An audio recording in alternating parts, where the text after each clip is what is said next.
국회 법제사법위원회에서 여야가 검찰 수사권 완전 박탈, 이른바 검수완박 법안을 두고 첨예한 공방을 벌였습니다.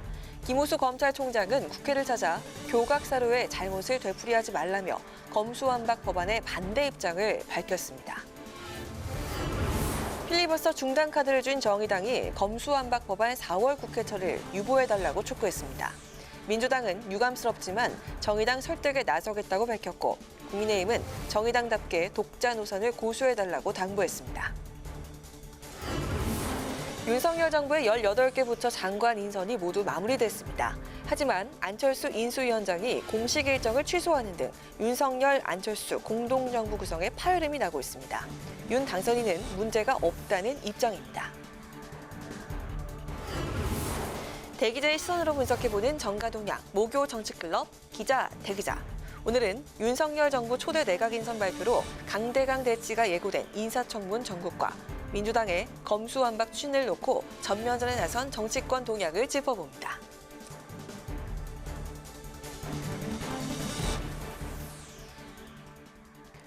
여러분 안녕하십니까? 4월 14일 의정 종합뉴스 뉴스엔 시작하겠습니다. 검찰 수사권 폐지 법안을 두고 여야는 오늘도 격론을 이어갔습니다. 국회 법제사법위원회에서 더불어민주당은 일각에서 제기된 위헌 논란을 정면 반박했고 국민의힘은 현 정권의 비리를 덮기 위해 강행 처리하고 있다고 비판했습니다. 김호수 검찰총장은 국회를 찾아 검수완박 반대 입장을 거듭 밝혔습니다. 태윤영 기자가 보도합니다. 더불어민주당은 검찰 수사권 분리 법안이 위헌이라는 주장을 정면으로 반박했습니다. 앞서 검찰과 인수위는 헌법이 검사에게 영장 신청권을 부여해 검사를 수사의 주체로 보고 있다고 주장했는데 민주당은 검찰에게 경찰의 수사를 지휘하고 통제하는 권한이 부여된 것이지 수사 주체는 아니라고 강조했습니다. 헌법 12조의 검사, 영장 청구를 하는 주체로서의 검사는 수사 당사자인 검사가 아니고 수사를 사법적으로 통제하는 사법통제관으로서의 검사를 의미하는 거 아니냐. 국민의힘은 민주당의 검수완박법 추진 의도를 의심했습니다. 민주당이 문재인 대통령과 이재명 상임고문을 지키기 위해 대선 이후 당론으로 채택해 밀어붙였다는 겁니다. 검찰에서 뭉개온 이 대장동 게이트 사건 그리고 문재인 정권에서 이루어진 여러 가지 권력형 비리 사건 결국 이것을 이제 뒤엎으려고 이렇게 정권 말기에 서둘러서 이 검수완박법을 처리를 강행하려는 거 아닌가 지금. 형사소송법 등 후속 법안이 마련되지 않은 채 민주당이 당론으로 채택했다며 아이가 태어나기 전에 출생신고한 것과 같다고도 했습니다. 법사위에 앞서 김호수 검찰총장은 박광원 법사위원장을 찾아 검찰 수사 기소권 분리 법안에 대한 우려를 표했습니다. 심사숙고해서 다양한 측면, 하여튼 절차야 당연히 다 준수해서 이행이 되겠지만 충분히 토론하고 논의하고 또 그 법률안으로 인해서 생기는 여러 가지 문제점 그리고 또 법률안이 갖고 있는 어떤 제도적인 여러 가지 그 예산이랄까. 박 위원장은 충분히 검찰의 의견을 들었다며 헌법과 국회법의 규정대로 민주적 절차에 따라 책임 있게 심의할 것이라고 밝혔습니다. 국회방송 태윤영입니다. 이처럼 민주당과 국민의힘이 검수완박 처리를 두고 첨예한 대립구도를 형성한 가운데 캐스팅 보트를 맡은 정의당 선택에 관심이 쏠리고 있습니다. 정의당은 민주당이 4월 임시국회 강행 처리를 유보할 것을 요구하며 논의기구를 설치해 합리적 대안을 마련하자고 제안했습니다. 보도에 임채원 기자입니다. 더불어민주당이 추진하는 검찰 수사권 완전 박탈 법안에 캐스팅 보트를 맡은 정의당. 민주당이 본회의에서 검수완박에 반대하는 국민의힘의 필리버스터를 종료시키려면 의결 정족수 180석을 확보해야 하는데 172석의 민주당이 민주당 출신 무소속 5명의 기본소득당과 시대전환 2석의 협조를 받는다 해도 최대 179석에 그치기 때문에 정의당의 협조가 필요합니다. 정의당은 민주당과 국민의힘이 강대강 진영 대결을 중단하고 합리적인 대안 마련을 위한 국회 차원의 논의기구를 설치할 것을 제안했습니다. 검찰의 수사권, 기소권 분리에는 찬성하지만 지금처럼 무리하게 강행 처리하는 것은 동의하기 어렵다는 입장인데 필리버스터 참여 여부에 대해서는 명확한 입장을 밝히지 않았습니다. 더불어민주당은 민주주의를 이루기 위한 검찰개혁이 강대강의 진영 대결로 본질에서 벗어나지 않도록 4월 임시국회 강행 처리를 유보해 주십시오. 대검 중수부 시절부터 윤석열 당선인과 함께한 한동훈 법무부 장관 후보자 인선도 검찰공화국 현실화가 우려된다며 지명 철회를 요구했습니다. 윤석열 대통령 당선인은 대통령과 검찰의 동일체를 상징하고 검찰공화국의 우려를 현실화하고 있는 한동훈 법무부 장관 후보 지명을 철회하십시오. 민주당은 정의당의 검수완박 반대 입장에 매우 유감이라면서도 정의당을 계속 설득해 나간다는 계획입니다. 박병석 국회의장을 설득해 본회의 회기를 2, 3일로 짧게 설정한 뒤 회기가 종료되는 즉시 표결하는 방식으로 통과시킬 수도 있지만 여론이 악화될 수 있다는 부담이 있기 때문입니다. 반면 권성동 국민의힘 원내대표는 배진교 정의당 원내대표를 만나 정의당답게 독자 노선을 고수해달라고 당부했습니다. 비공개 회동에서 권 원내대표는 한동훈 법무부 장관 후보자 지명과 민주당의 검수완박을 분리해 판단해달라고 요청했습니다. 국회 방송 임채연입니다. 윤석열 대통령 당선인이 오늘 농림부 고용부 장관 후보자를 지명하는 것을 끝으로 초대 내각 인선을 마무리했습니다. 내각 인선에 안철수 인수위원장이 추천한 인사가 배제되면서 안 위원장은 오늘 예정된 일정을 모두 취소하는 등 불만을 표출했는데 이 때문에 공동정부가 무산되는 것 아니냐는 우려가 제기됐습니다. 김동길 기자의 보도입니다. 윤석열 대통령 당선인이 농림축산식품부 장관에 정황근 전 농촌진흥청장을, 고용노동부 장관 후보자에는 이정식 전 노사발전재단 사무총장을 지명했습니다. 윤 당선인은 해당 분야의 전문성을 중시했다며 인선 배경을 설명했습니다. 농촌정책국장, 농업정책국장, 청와대 농축산식품비서관을 지내며 농업정책 전반을 설계하신 분입니다. 이정식 후보자는 30여 년간 노동계에 몸 담으며 한국노총 기획조정국장과 사무처장을 지낸 노동 분야 전문가입니다. 두 장관 후보자 인선을 끝으로 윤석열 정부 18개 부처 장관 후보자에 대한 인선도 모두 마무리됐습니다. 안철수 인수위원장은 예정됐던 일정을 모두 취소하고 모습을 드러내지 않았습니다. 이번 인선에 안 위원장이 추천한 인사들이 반영되지 않으면서 불편한 심기를 드러낸 것이란 해석입니다. 거취 문제를 고민하고 있다는 이야기까지 나왔습니다. 윤 당선인이 선거 기간 약속했던 공동정부 구성은 사실상 무산되는 게 아니냐는 분석입니다. 이에 대해 윤 당선인은 특정 인사를 배제한 적이 없다며 인선 과정에 대해서는 안 위원장에게 충분히 설명했다고 밝혔습니다. 제가 추천을 받았고요. 그리고 또 이 인선 과정이 어떤 방식으로 이루어지는지에 대해서도 설명을 드렸고 거기에 대해서 무슨 아무 문제가 저는 없다고 생각합니다. 또 일각에서 제기된 공동정부 무산 우려에 대해서는 확대 해석을 경계했습니다. 저하고 얘기를 할 때는 그렇게 안 하시고 또 본인이 속으로는 어떻게 생각하시는지 그거는 제가 알 수 없습니다만은 우리 기자분들 얘기하시는 게 저는 좀 이해가 안 되는 측면이 있습니다. 한덕수 국무총리 후보자도 기자들과 만나 국정의 공동 운영이라는 원칙만을 고수하기는 어려울 때가 있다는 현실을 이해해달라고 말했습니다. 이런 가운데 국민의힘과 국민의당의 합당 논의도 잠정 중단됐습니다. 양당은 실무 협상을 모두 마치고 합당 선언만 남은 것으로 알려졌는데 국민의힘 이준석 대표는 국민의당의 최종 결심만 기다리고 있다고 말했습니다. 국회 방송 김동길입니다.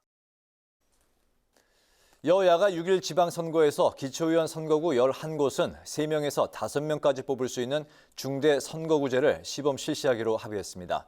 또 광역 기초의원 정수는 늘리기로 하고 2인 선거구 쪼개기 가능 조문을 없앴습니다. 보도에 홍혜진 기자입니다. 다당제 실현을 위한 정치개혁 방안 중 하나로 거론돼 왔던 중대 선거구제가 6월 지방선거에서 첫 시험대에 오르게 됐습니다.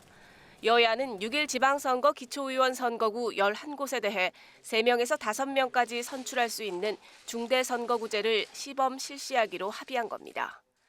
제8회 전국 동시 지방선거에 한하여 국회의원 선거구를 기준으로 3 내지 5인 선거구로 지정하여 시범 실시한다. 11곳은 서울 4곳, 경기 3곳, 영호남 각각 1곳 등입니다.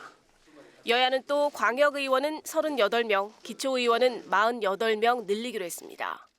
현행 공직선거법의 헌법 불합치 상태의 해소와 지방소멸을 방지하기 위하여 광역의원 정수를 38인, 기초의원 정수를 48인 각각 증원한다.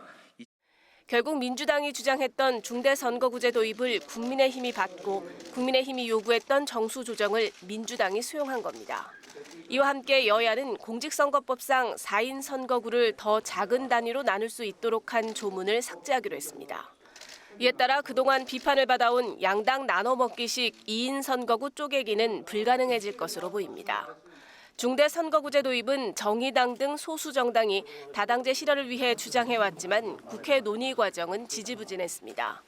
이은주 의원이 중대선거구제 도입을 촉구하며 단식 농성까지 벌였던 정의당은 여야 합의에 대해 아쉽지만 다원적 민주주의로 나아가는 물꼬를 열었다고 평가했습니다. 이어 남은 것은 양당의 책임 있는 실천이라며 다당제 정치개혁의 취지를 반영한 기초의원 선거구 획정안을 내놓아야 한다고 강조했습니다. 국회 방송 홍혜진입니다. 서울시장 출마 의사를 밝혔던 송영길 더불어민주당 전 대표는 언론 인터뷰에서 오는 17일 출마를 공식 선언하겠다고 밝혔습니다. 당에서 서울을 전략선거구로 지정한 데 대해 더 많은 후보군을 모으면서 힘을 싣기 위한 것으로 긍정적으로 평가한다고 말했습니다. 이낙연 전 대표 추대론과 관련해선 치열한 경선을 통해 당이 통합될 수 있는 좋은 일이라면서도 선거는 본인이 정확한 의지를 가지고 결단해야 한다고 강조했습니다. 인천시장 선거에 출마한 안상수 전 국민의힘 의원이 구속영장 실질심사를 받고 있습니다. 안 전 의원은 지난해 국민의힘 대선 후보 경선 과정에서 선거법을 위반했다는 혐의를 받는 것으로 알려졌고 구속 여부는 오늘 밤 늦게 나올 것으로 보입니다. 안 전 의원이 구속되면 향후 인천시장 경선에 차질이 예상됩니다. 이런 가운데 공천심사에서 탈락한 박맹우 전 의원은 무소속으로 울산시장 출마를 선언했고 김진태 전 의원도 수용할 수 없다며 강원지사 무소속 출마를 예고했습니다. 국회 법제사법위원회는 고 이해람 중사 사망 사건과 관련한 특검법을 통과시켰습니다. 특검법은 이 중사 사망과 관련해 공군 내 성폭력과 2차 가해, 국방당국의 사건 은폐와 회유 의혹 등을 수사 대상으로 규정했습니다.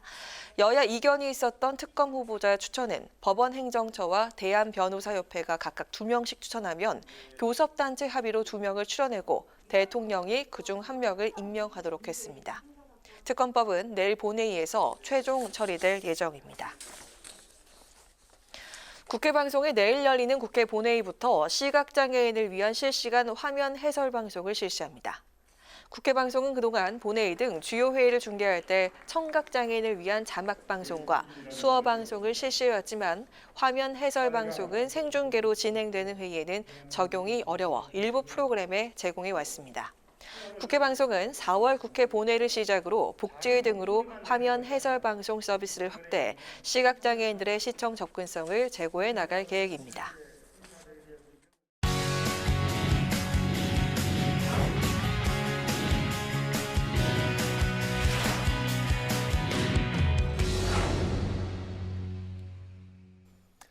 네, 오늘 이슈 분석 박재영 기자와 함께합니다. 박 기자, 어서 오세요.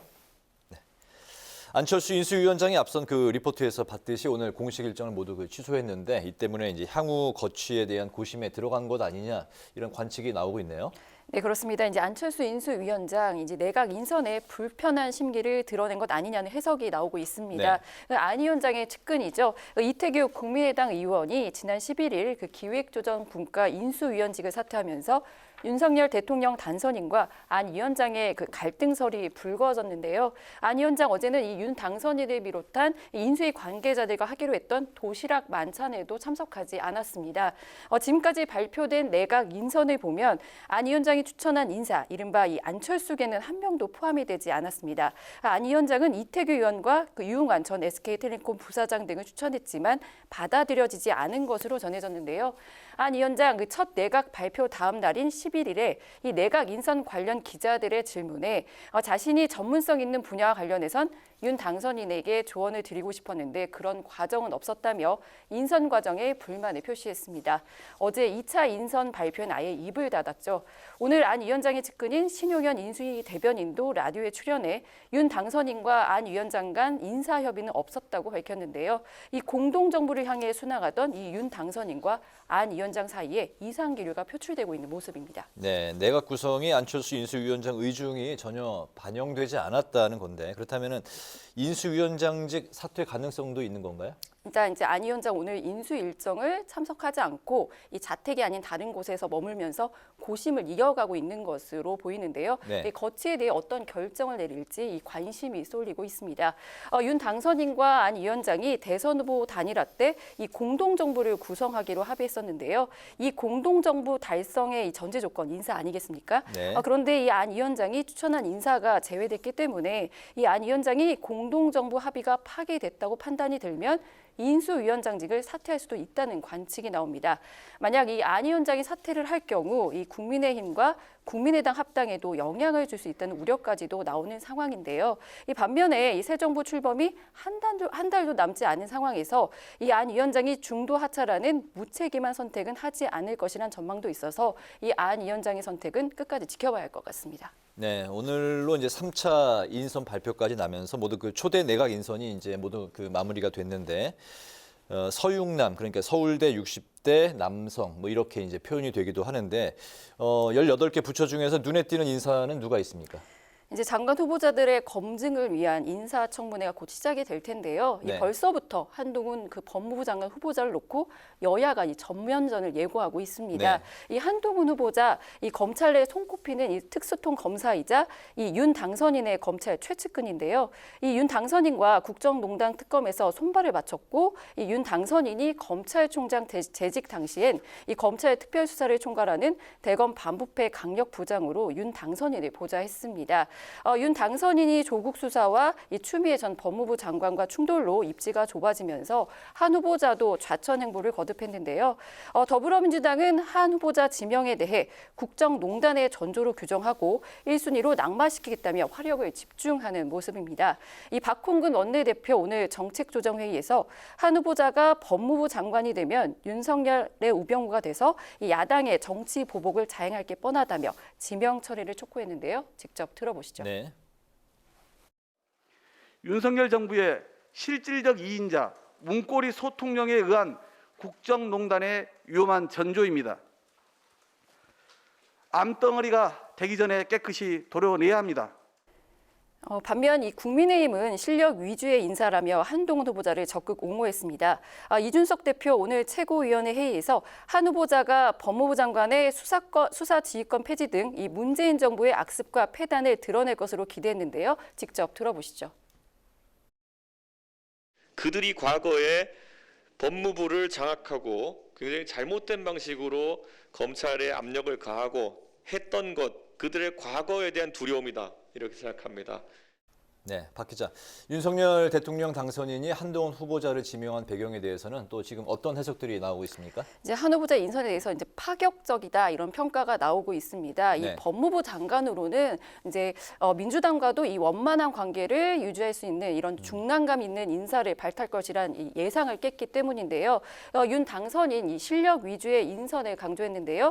한 후보자가 실력뿐 아니라 이 윤 당선인이 검찰 조직 내에서 가장 신뢰하는 인물로 알려졌는데 오래전부터 눈여겨봤던 능력 있는 한 후보자를 일찌감치 이 법무부 장관으로 염두에 뒀던 것으로 전해졌고요.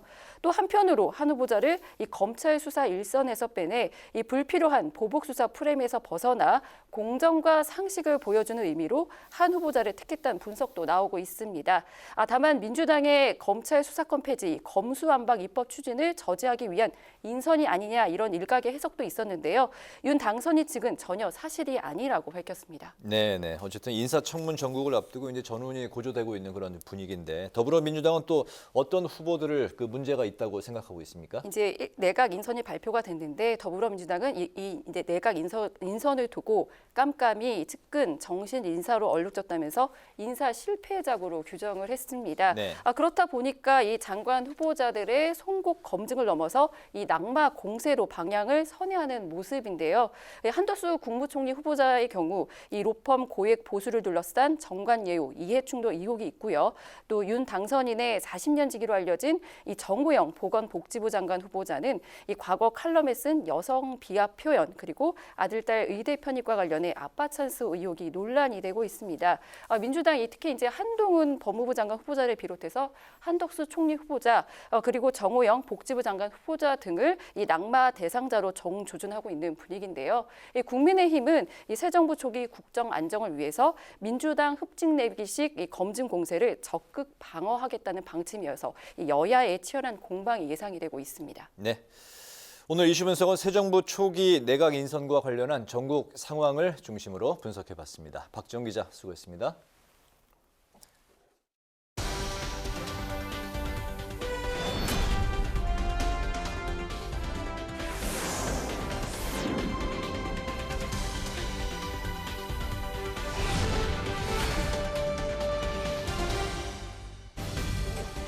강아랑의 정치톡 시간입니다.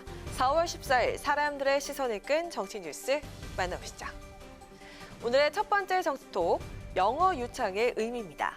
어제 오늘 정치권의 핫키워드로 떠오른 인물, 바로 윤석열 정부의 초대 법무부 장관으로 지명된 한동훈 후보자입니다. 인수위 관계자들도 사전에 알지 못했을 정도로 그야말로 깜짝 발탁된 인사였는데요. 윤 당선인이 절대 파격 인사가 아니라면서 한 후보자가 적임자인 이유를 설명하는 내용 중에 언론과 누리꾼들의 눈길을 끈 대목이 있었습니다. 유창한 영어 실력으로 다양한 국제 업무 경험도 가지고 있고 이 법무 행정이 경제 발전을 뒷받침할 수 있는 법무 행정의 현대화, 글로벌 스탠다드에 맞는 이런 사법 제도를 정비해 나가는데 적임자라고 판단했습니다. 한동훈 후보자가 글로벌 스탠더드에 맞는 사법제도 정비 적임자라면서 다양한 국제 업무 경험과 함께 한 후보자의 유창한 영어 실력을 강조한 윤석열 당선인. 인선 발표가 끝난 뒤 기자들과 만난 자리에서도 윤 당선인은 한 후보자가 미국 변호사이고 영어도 잘한다는 점을 다시 한번 부각했다고 합니다. 그렇다면 영어를 잘하는 것과 법무부 장관 업무가 어떤 관련이 있는 걸까요? 여기에 대해서 인수위 관계자는 오늘 이런 해석을 내놨습니다.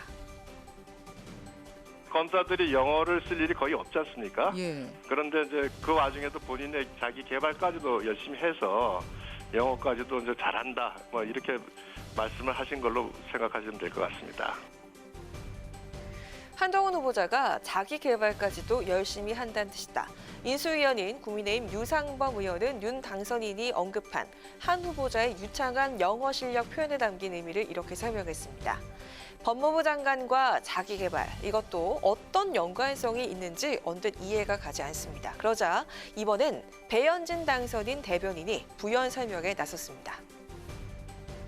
영어가 융통하다고 또 따로 특별히 설명을 해주셨는데요. 각 정부의 부처를 세계적인 수준에 맞는 그런 부처들로 격상시키겠다라는 당선인의 구상에 부합하는 인물이라고 생각해서 내정하셨다라고 생각하시면 될 것 같습니다. 한마디로 한 후보자가 글로벌 스탠더드에 맞는 적임자라는 얘긴데요. 해석과 부연 설명이 필요한 법무부 장관 후보자 유창한 영어 실력의 의미, 과연 국민들은 어떻게 받아들일까요? 이어서 오늘의 두 번째 정치톡은 미국행보다 중요한 일입니다. 더불어민주당이 6일 지방선거의 최대 요충지인 서울을 전략선거구로 결정하면서 누가 전략공천 후보가 될지 정치권에 관심이 집중되고 있습니다. 당 내에선 이미 출사표를 던진 송영길 전 대표와 박주민 의원 등 6명의 후보 외에 확실한 필승카드가 필요하다는 목소리가 나오고 있는데요. 가장 유력하게 거론되는 인물 바로 이낙연 전 대표입니다. 국민의힘 오세훈 현 서울시장에 맞설 대항마로 대선 후보급의 파급력을 갖춘 인물의 등판이 필요하다는 건데요. 이 전 대표는 지난 대선 경선에서 당시 이재명 후보와 막판까지 경합을 벌일 만큼 당내 입지와 지지 기반이 탄탄하다는 평가입니다.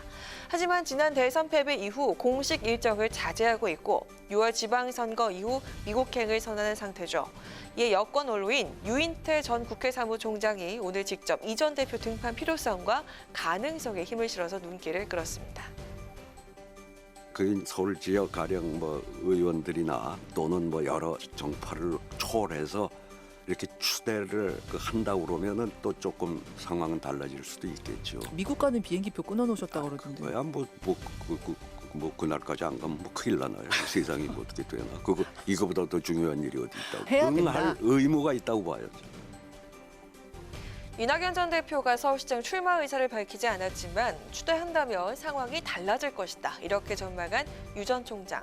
미국행보다 지방선거가 더 중요하다면서 이 전 대표를 향해서 추대론에 응할 의무가 있다고 압박에 나섰습니다. 한편 당 내에서 가장 먼저 서울시장 출사표를 던진 송영길 전 대표는 이낙연 전 대표가 후보로 함께 거론되는 데 대해선 너무 좋은 일이라면서도 경선을 하지 않으면 원팀이 불가능하다며 추대론이나 전략공천 가능성에 대해선 비판적인 입장을 보였습니다. 하지만 당내 일각에선 이재명 상임고문이 이 전 대표에게 서울시장 출마를 직접 요청할 수 있다는 관측도 나오고 있는데요. 과연 이낙연 전 대표가 미국행을 접고 서울시장 선거에 민주당 구원투수가 될 수 있을지 여부는 좀 더 지켜봐야겠습니다. 지금까지 강아랑의 정치톡이었습니다.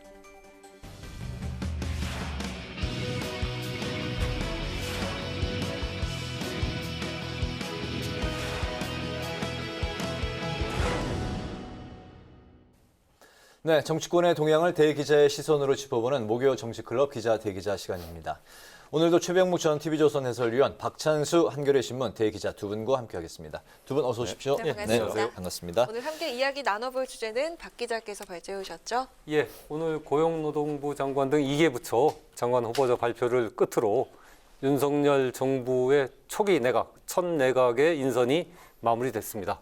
그래서 오늘은 당연히 후폭풍과 논란이 많이 일고 있는데요. 오늘은 그래서 윤석열 정부의 첫 인선과 인사청문회 전망에 대해서 얘기를 나눠보겠습니다. 네, 알겠습니다.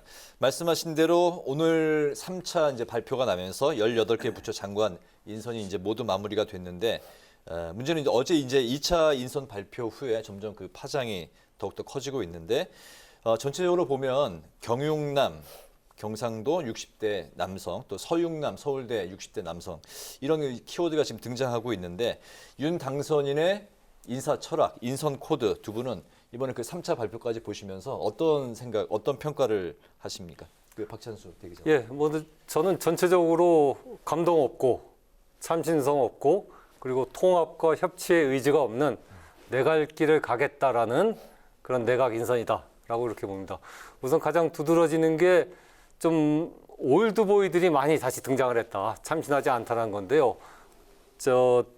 한덕수 총리 후보자를 비롯해 갖고 박진 외교부 장관 후보자, 박진 후보자도 사실은 이미 1990년대 중반에 와 있을 때 대통령 통역을 했었고 그리고 이회창 후보가 되자 이회창 후보의 측근으로 활약했던 인물이거든요. 근데 네. 20년 만에 이제 다시 등장을 하신 거고 또 우리 권영세 장관 역시 MB 때 당 사무총장을 했고 그때 이미 장관 후보자로 여러 번 이름이 올랐던 분인데 그런 사람들이 다시 이렇게 등장했다. 그러니까 올드보이들이 전반적으로 이렇게 귀환했다는 느낌이 들고 또 하나 특징은 전 놀랐는데 서울법대 출신이 굉장히 많아요. 서울대 출신도 물론 많지만은 어느 정부에서나 서울대 출신들은 상당히 있었는데 이번엔 특히 서울법대 출신이 5명이나 되지 않습니까? 가장 논란의 핵심인 한동훈 후보자를 비롯해서 박진, 권영세, 원희룡, 이상민까지 이른바 딱 눈에 띄는 장관들은 다 서울대 법대 출신이란 말입니다. 아마 제 기억으로는 50, 60 때 군사정권 때는 육법당이라고 그래갖고 64 서울대 법대가 많이 기용이 됐었는데 그때 이후로 이렇게 서울대 법대가 많은 건 처음 보는 것 같습니다. 이렇게 감동이 없고 그리고 서울대 법대가 많이 이렇게 차지하다 보니까 결국 굉장히 앞으로 논란과 그 후폭풍이 많은 그런 내각이 될 거다라고 이렇게 보여집니다. 네네. 처음부터 윤석열 당선인이 뭐 능력 위주의 인선 이렇게 얘기를 했었잖아요. 그때부터 이제 저렇게 되면 결국 서울대 출신 내지는 서울법대 출신들이 많게 되는 것 아니냐 이렇게 충분히 예상할 수 있었던 대목인데 그 예상을 크게 빗나가지 않았다고 보고 이번 윤석열 당선인의 전체적인 인선을 보면 본인과의 인연을 굉장히 중요시한다. 저는 이런 느낌을 많이 받았어요. 네. 이제 서울법대 출신들이 많았던 것도 그렇지만 뭐 예를 들어서 정호영 보건복지부 장관도 과거 본인과의 인연 뭐 이런 것들이 굉장히 많이 작용을 했다. 하는 것 하나 하고 그다음에 뭐 능력을 많이 본다 이러다 보니까 사실은 능력이라는 게 측정하기가 좀 애매한 점이 있거든요. 뭐 시험 볼 수도 없는 거고 그러다 보니까 이제 결국은 관료 출신이 많이 등용됐다. 그러니까 뭐 한덕수 총리 후보자를 비롯해서 네. 관료 출신들이 많이 등용됐다. 뭐 이런 점이 이제 그 특징으로 보이고요. 그러다 보니까 이제 뭐 참신성 같은 건 있을 수가 없겠죠. 왜냐면 어디서 많이 본 듯한 이름들이 다시 이제 나왔으니까 뭐 그런 점에서는 저도 동의를 하지만 여하튼 그 전체적으로 보면 그러면 과거처럼 무슨 실험적인 장관 후보자 이런 거는 이제 싹 사라졌어요. 왜냐면 네. 어디선가에서 일을 해본 사람들이 위주로 돼 있기 때문에 아마 윤석열 당선인은 그 능력이라는 거는 이제 뭐 본인의 기준이지만 저희가 객관적으로 보면 굉장히 안정적인 출발을 원했던 것이 아닌가 저는 이렇게 보고 있습니다. 네. 네네. 네, 어제 발표에서 단연 눈에 띄는 부분은요. 한동훈 법무부 장관 후보자였습니다. 윤 당선인은 이게 파격이 아니다라고 했지만 장제원 비서실장을 제외하고 인수위 핵심 관계자들 사이에서도 전혀 공략이 되지 않은 깜짝 인선이었습니다.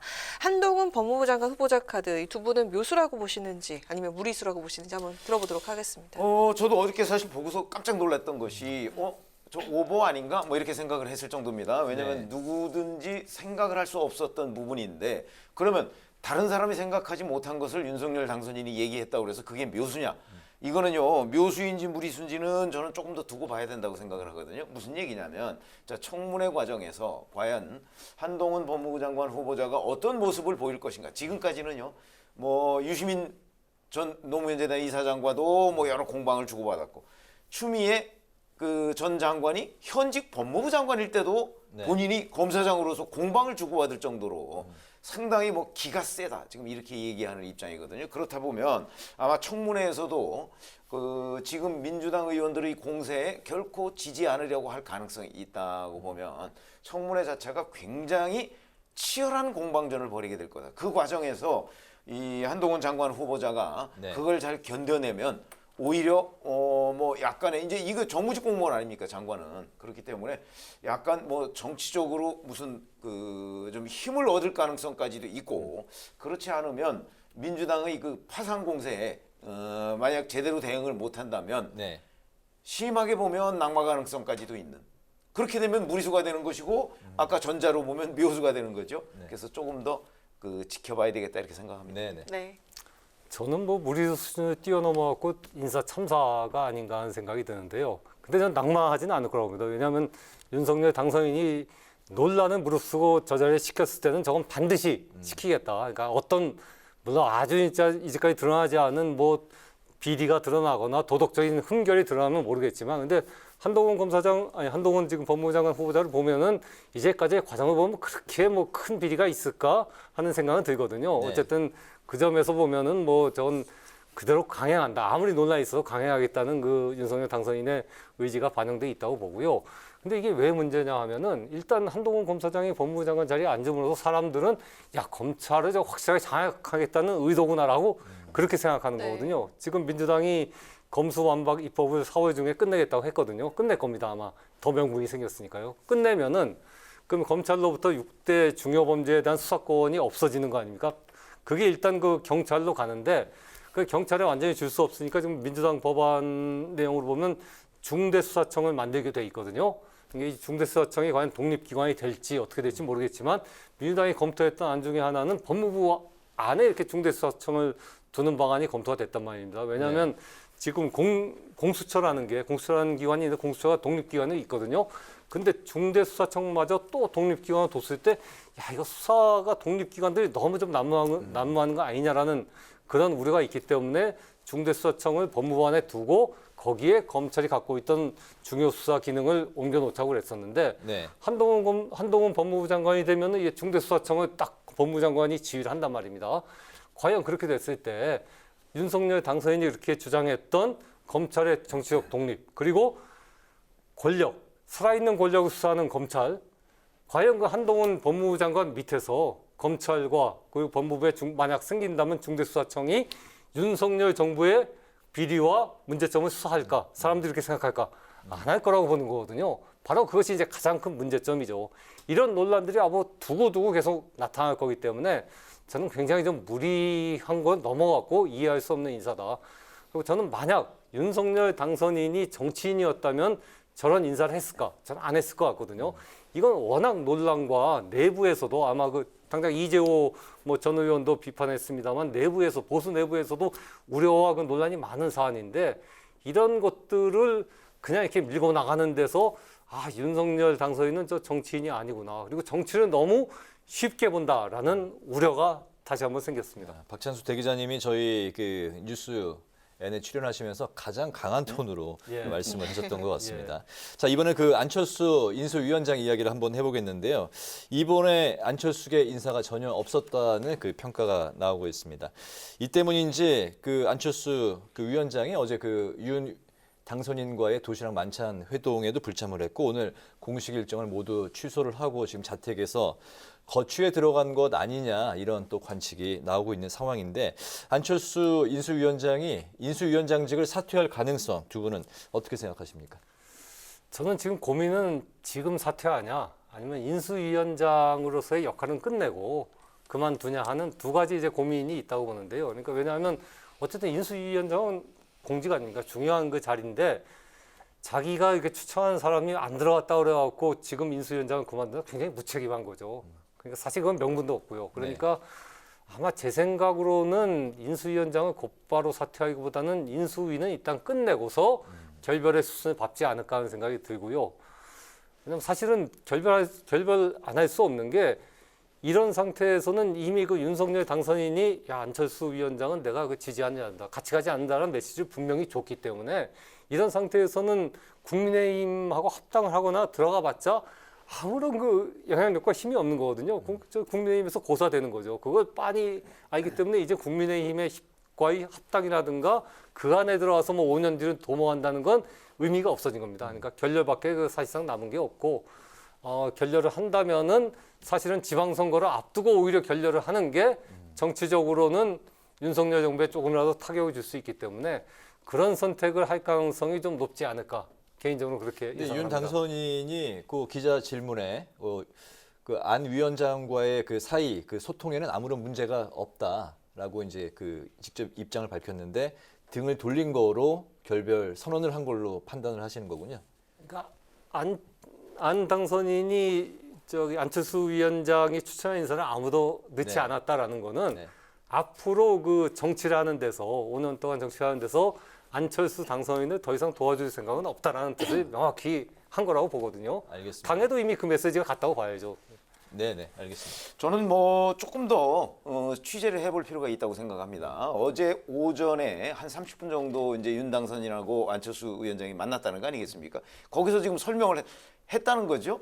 했는데 안철수 위원장이 크게 이의를 제기하지 않았다. 지금 이렇게 얘기가 나오고 있거든요. 그런데 그 이후의 상황을 보면 만찬을 취소하고 그다음에 오늘 일정을 전면 취소했어요. 그럼 이제 내일부터는 어떻게 될지 지금 몰라요, 상황이. 그러니까 장고에 들어갔다 이렇게 우리가 이제 판단을 할 수는 있는데 그러면 안철수 위원장이 뭔가 하여튼 윤석열 당선인으로부터 설명을 들었는데 그게 전면적으로 마음에 안 드는 것인지 아니면 일부 고려할 부분이 있는 것인지 예를 들어서 장관은 이만저만해서 왜냐하면 안철수 위원장이 추천했던 장관 명단이 있거든요. 후보자 명단이 있는데 그 중에 이제 누구누구는 예를 들어서 이태규 의원 같은 경우는 다른 자리를 제안했다는 거 아닙니까? 근데 그걸 지금 이태규 의원이 거부했다는 거죠. 그렇게 본다면 다른 사람은 때로는 어떤 자리로 보내려고 했는데 본인이 거부해서 못 간다든가 아니면 다른 문제가 있다든가 검증이나 이런 것에 이렇다면 안철수 위원장도 여기서 차고 나가기가 좀 애매한 측면이 있죠. 그래서 그런 부분에 관해서 두 사람 간에 어떤 대화가 있었는지를 조금 더 취재해봐야 되지만 그게 없는 상태에서 지금 보이고 있는 안철수 위원장의 저런 태도를 보면 이제 그 다음부터는 지금 배 기자께서 말씀하시는 거하고 상당히 저는 비슷합니다. 이거는 좌초 위기에 빠진 거다. 빠졌기 때문에 안철수 위원장이 이제 시점을 언제로 선택하느냐.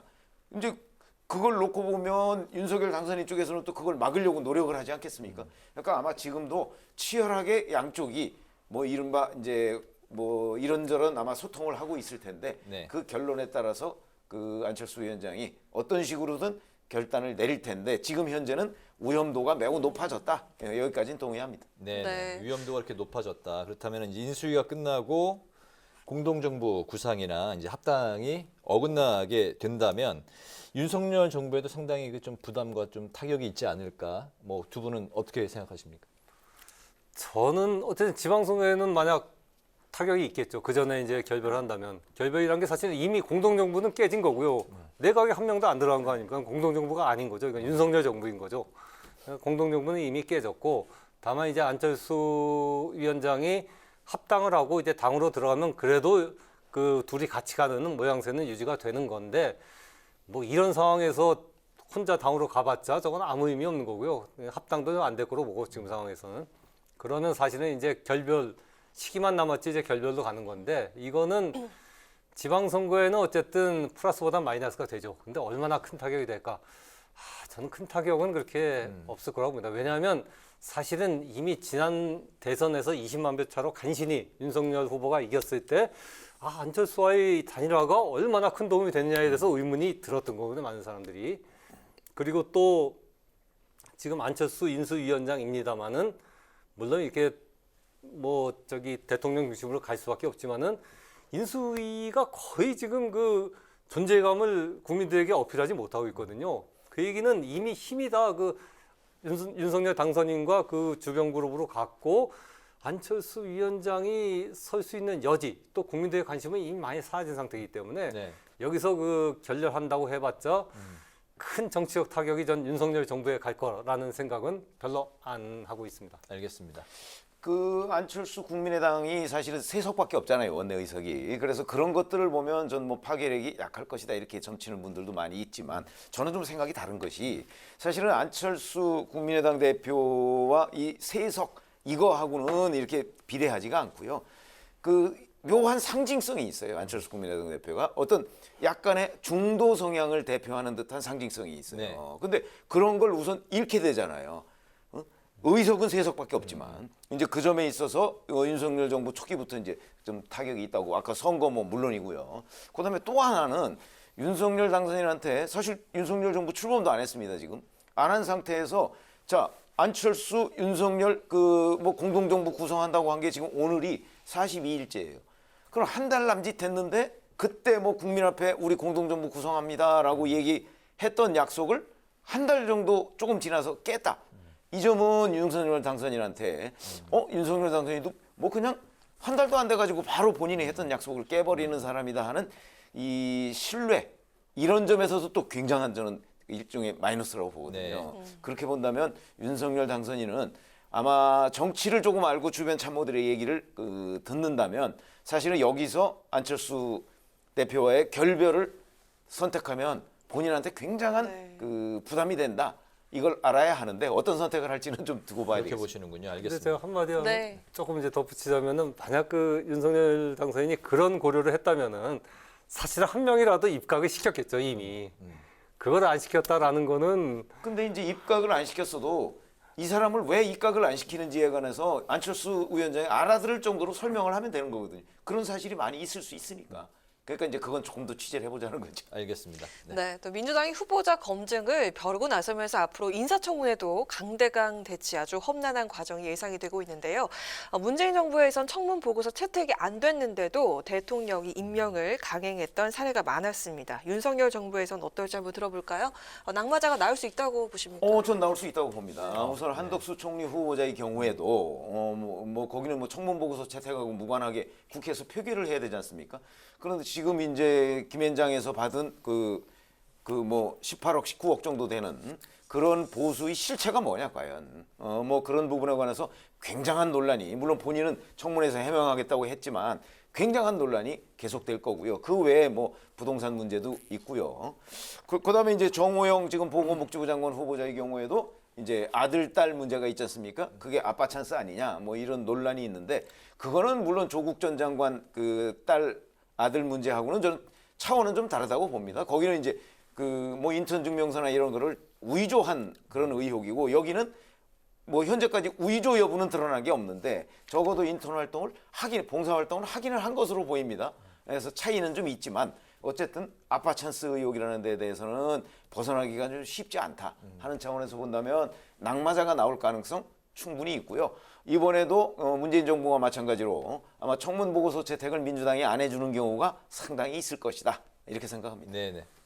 예, 뭐 저도 낙마자가 뭐 저는 개인적으로 한 최소한 2명 정도는 나오지 않을까라고 예상하는데요. 그 중에 한 명은 아까도 얘기했지만 정호영 보건복지부 장관 후보자는 뭐 이제 후보 되셨는데 좀 미안합니다만은 저 사안은 사실은 저거 넘어가기가 쉽지가 않을 것 같아요. 제가 볼 때는 그 아들과 딸 자녀 2명이 이제 학술지에 그 논문을 게재했다는 거 아닙니까? 근데 그 논문을 게재할 만큼의 과연 실력이 됐냐? 조국 전 장관 딸도 처음에 그 논란이 불거진 게 조국 전 장관 딸이 그 친구인 당국대 의대에 다니는 친구의 그 연구실에서 연구를 하고 그 논문에 이제 자기 이름을 올렸던 게 처음 논란이 되면서 이제 크게 불거진 건데 거기다가 정호영 후보자 같은 경우는 아들 딸이 다 자기가 경북대 병원 부원장으로 있어 거기서 인턴을 해갖고 그걸 그 바탕으로 해갖고 경북대 의대에 편입을 한 거 아닙니까? 네. 그러니까 그 모든 것들이 사실은 저건 뭐 쉽게 넘어갈 수는 없다라고 보고요.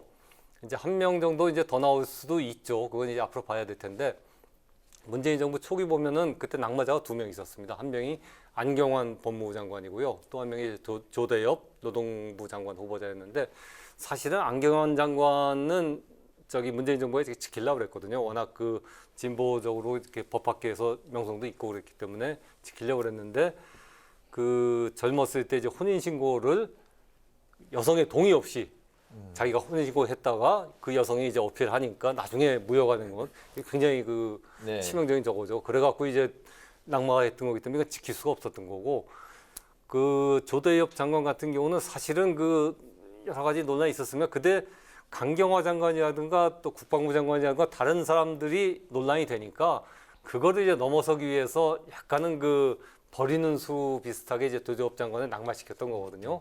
이번에도 보면은 이제 정호영 보건복지부 장관 같은 경우는 약간 그런 조대엽 장관처럼 약간 버리는 카드 비슷하게 나중에 사용될 가능성이 있고 그 외에 이제 한동훈 장관 같은 경우는 사실은 꼭 지켜야 되기 때문에 그거는 안경환 옛날 법무부 장관 후보자처럼 본인에게 진짜 그 대중들의 어떤 신뢰라든가 그 어떤 시각이 확 그 다운되는 그런 사건이 일어난다면은 그때 버릴 수도 있지만 뭐 그렇지 않으면은 대체로 지키지 않을까 하는 생각을 합니다. 낙마자는 1명에서 2명 정도 예상을 하시는군요. 알겠습니다. 민주당이 이제 당론으로 채택한 검수완박 입법에 더욱 속도를 내고 있는데 문제는 민변, 참여연대뿐만 아니라 정의당도 비판을 하는 그런 이제 상황인데 한 후보자 이 지명이 어떤 변수로 또 작용을 할지 이제 그 한 달 반 정도 그 남은 그 지방 선거에 이게 또 그 검수완박 입법이 득이 될지 실이 될지 두 분의 생각을 또 들어보겠습니다. 저는 제가 어제 그 민주당 의원하고 이렇게 점심을 먹는데 한동훈 법무부 장관 지명 소식이 들려왔습니다. 그러니까 그 민주당 의원이 뭐 약간 다행이라는 투로 잘 됐다는 투로 이렇게 얘기를 하던데 그 얘기는 뭐냐면 어쨌든 민주당도 지금 검수완박 입법을 4월 중에 끝내겠다고 했지만 이게 명분이 없다는 걸 알고 있거든요. 왜 이렇게 급하게 처리하려고 그러느냐. 명분이 없죠 사실. 그리고 이것이 지방선거에 마이너스가 된다는 것도 알고 있습니다. 마이너스가 되지만은 그럼에도 불구하고 어쨌든 윤석열 검찰이 이제 정권 초기에 치고들어 사정수사 같은 것들을 생각한다면은 검수완박 입법을 안 할 수가 없다는 생각을 갖고 있었던 건데 그래서 이제 하려고 했던 건데 한동훈 법무부 장관이 딱 지명되면은 이제는 더 이걸 해야 될 그 명분이 생긴 거죠. 그러니까 뭐 앞으로 4월 내에 반드시 저는 민주당이 입법을 할 거라고 보고요. 그렇게 되면은 지방선거에서는 어떻게 될 거냐. 처음에는 이제 마이너스였을 텐데 한동훈 법무부 장관 임명하고 약간 플러스 마이너스가 좀 그 상쇄되는 효과가 있거든요. 그렇게 돼갖고 저는 지방선거의 예상만큼 검수완박 입법이 이제는 그 마이너스로 작용할 것 같지 않다. 오히려 민주당 지지층에는 굉장히 강력한 결속의 요인이 될 수가 있다. 한동훈 후보자 지명이. 왜냐하면 지방선거는 사실은 그 투표율이 대선이나 국회의원 총선보다는 낮거든요. 그럼 지지층 중심으로 투표장에 가는데 그런 점에 고려해서 보면은 이제 검수완박 입법을 민주당은 오히려 하는 게 플러스가 될 수도 있겠다는 판단을 할 수가 있을 것 같습니다. 네네. 뭐 저는 그렇게 안 보는 것이 사실은 검수완박 추진할 때 뭐 민주당 강성 지지층은 원래부터 지지하던 사람들입니다. 그리고 그 지지 요구를 받아들여서 민주당이 검수완박을 지금 하는 거거든요. 이제 검찰 수사권을 박탈하는 거죠.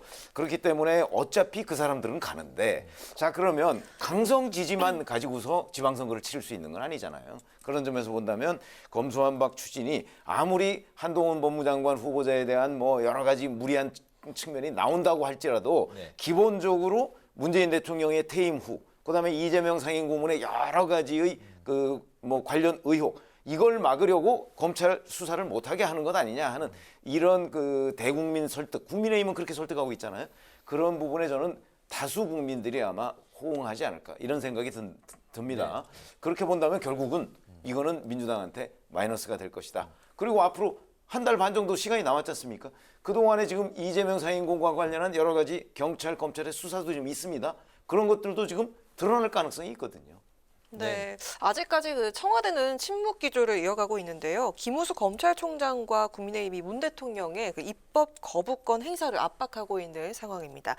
지난해 8월에 언론중재법을 놓고 여야 대치가 아주 극심했을 때 문 대통령이 물밑으로 민주당에게 좀 우려를 전해서 강행 처리가 보류됐던 일이 있었던 기억이 나는데요. 이번에도 그럴 가능성이 있을까요? 제가 보기에 이번에는 아마 끝까지 문 대통령은 입장을 밝히지 않을 가능성이 높다. 왜냐하면 본인하고 관련된 문제거든요. 그렇기 때문에 이게 이제 확연하게 드러나서 문 대통령이 이걸 공포하느냐 마느냐까지 그 국면까지 오기 전에는 아마 입장을 밝히지 않을 것이다 이렇게 봅니다. 네. 저도 입장을 밝히지 않을 거고요. 그리고 민주당은 어쨌든 4월 내에 입법을 할 겁니다. 입법을 하고 입법을 하면 국회를 통과하면은 문 대통령이 그것을 거부권 행사할 가능성은 거의 없다. 그러니까 아마 입법이 그대로 될 거고요.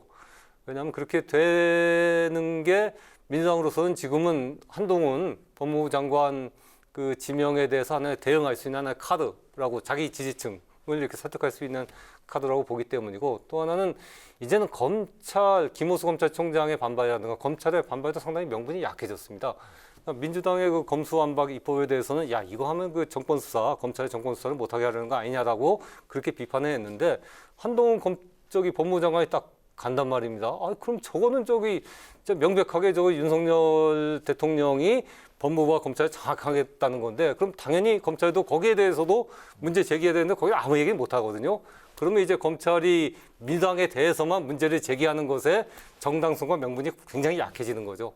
그렇기 때문에 뭐 이제 검수완박 입법은 뭐 중도에 이렇게 포기되거나 게 없이 그대로 간다라고 얘기할 수가 있을 것 같습니다. 네, 마지막으로 두 분의 한 줄 논평 짧게 들어보도록 하겠습니다. 최 의원님 먼저 들어볼까요? 저희가 지금 한동훈 법무장관 후보자 얘기를 계속 하고 있었죠. 그래서 저도 한 줄 논평을 이거 이제 예측이 어렵다고 제가 아까 묘수인지 무리수인지 얘기를 했습니다. 그래서 한동훈 법무 방향 예측 어려운 폭탄 이거 한 줄 논평으로 하겠습니다. 네. 예, 저도 뭐 비슷한데요.